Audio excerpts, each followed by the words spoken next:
Хиллари Клинтон выросла в семье республиканцев, однако стала одним из наиболее влиятельных политиков Демократической партии. Свою политическую карьеру Хиллари Клинтон начала в качестве супруги губернатора штата Арканзас Билла Клинтона, который впоследствии выиграл президентские выборы и провел в Белом доме 2 срока.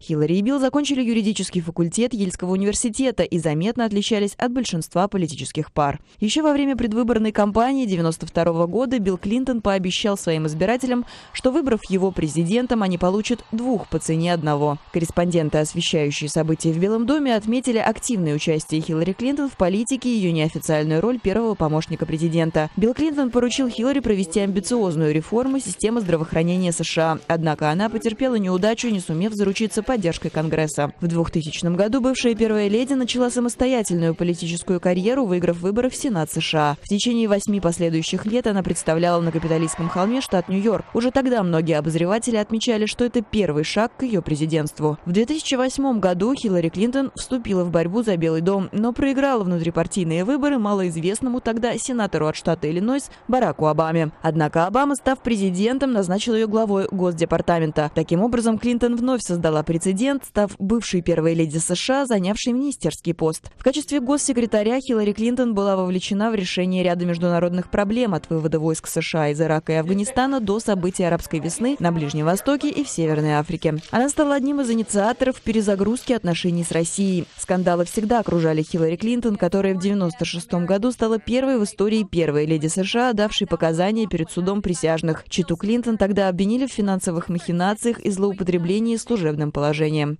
В 1998 году Билл Клинтон оказался под угрозой импичмента. Достоянием общественности стала любовная связь президента со стажером Белого дома Моникой Левински. Скандал осложнил тот факт, что президент США под присягой солгал о своих отношениях с девушкой. Решение Хиллари Клинтон поддержать мужа в сложной ситуации способствовало самому резкому росту рейтинга популярности Хиллари за всю ее карьеру. Однако это был не последний скандал. В 2012 году в Бенгази был убит посол США в Ливии Крис Стивенс и еще 3 американцев.